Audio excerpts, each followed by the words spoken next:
Muito bem, hoje eu vou trazer aqui nesse vídeo uma abordagem a respeito do bullying e do racismo dentro aqui da plataforma, mas eu gostaria também de dizer a vocês que existem outras fontes e autores, até mesmo por mim não mencionado aqui na obra, no trabalho, mas que são importantes para um pensamento melhor e mais crítico. Por exemplo, o Thomas Shell, né, no seu livro Raça e Cultura, ele vai dar uma outra visão, obviamente, do que trata basicamente do racismo, diferentemente do texto que eu vou apresentar aqui.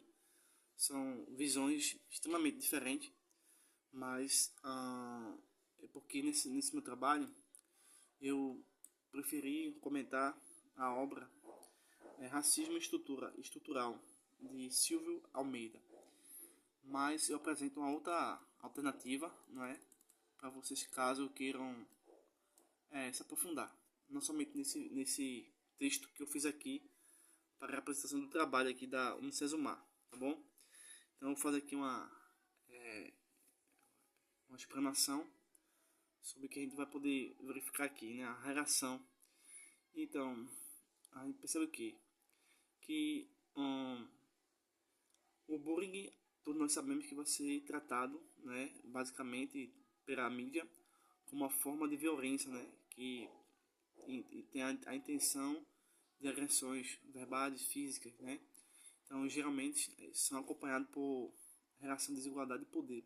Essa é uma teoria muito pregada hoje em dia dentro do discurso, mas já como eu disse a vocês, existem outros mecanismos para interpretar esse tipo de relação que nós estamos aqui falando a vocês, né?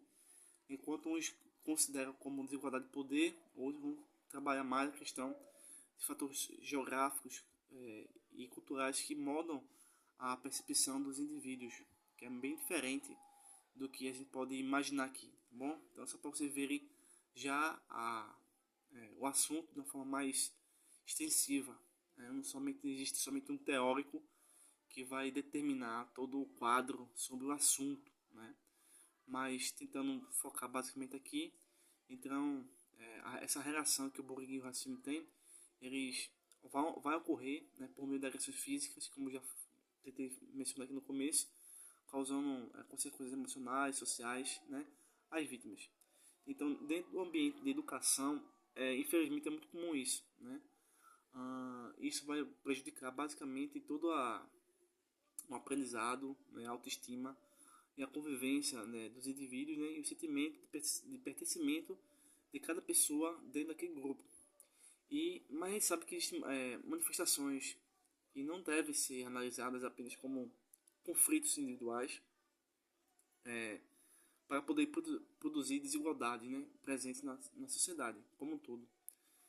Então, de acordo com o que pude aqui perceber, o racismo, né, tem toda uma história por trás disso, mas aqui não vou assim trazer aqui por conta do tempo, mas o racismo se entende o racismo como um fenômeno social, né, relacionado à construção histórica de hierarquias entre grupos racializados.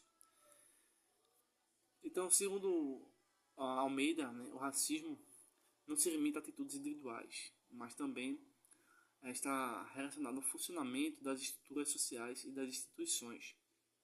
Então, como se você, então, basicamente eles vão muito por esse caminho, né?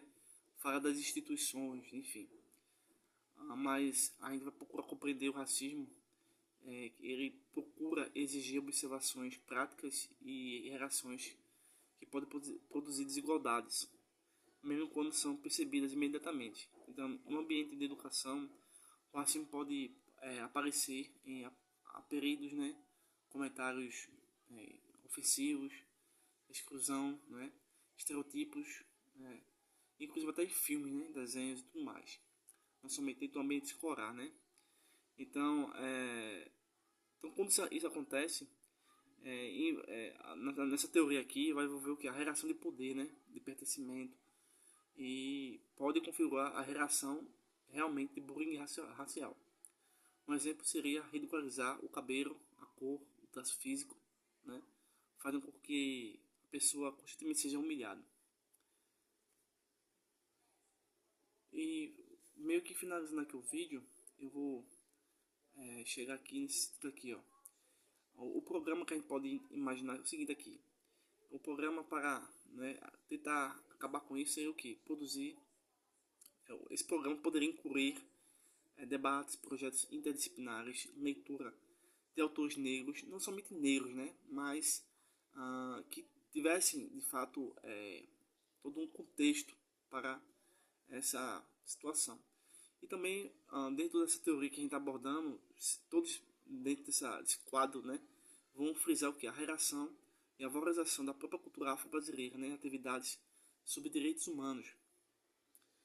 Então, dessa forma, o sistema de educação como um todo, seja ele dentro da escola fundamental, médio e até mesmo acadêmico, podem transformar situações de violência em oportunidade de aprendizado, né? Tentando fazer a ideia de respeito, né, à diversidade e a construção de uma convivência mais democrática. Concluímos que compreender a relação entre bullying e o racismo permite perceber, na verdade, que determinadas agressões refletem problemas sociais mais amplos. Combater essas práticas, portanto, é responsabilidade de toda a comunidade escolar e contribuir para a sociedade mais justa e igualitária. Então, eu me despeço aqui de vocês sobre esse assunto, aqui um trabalho da Unicesumar. Espero que tenha aqui trazido para vocês algumas contribuições no sentido não somente de um teórico, né, de um defensor dentro de uma concepção sobre a relação do racismo e o bullying, mas trazer também para o discurso, também para a conversa, né, a outros autores até mesmo rejeitados, né, e que devem e trabalham sobre esse tema arduamente, tanto quanto esse que eu aqui citei a vocês. Então, espero ter atendido aí a situação e a atividade.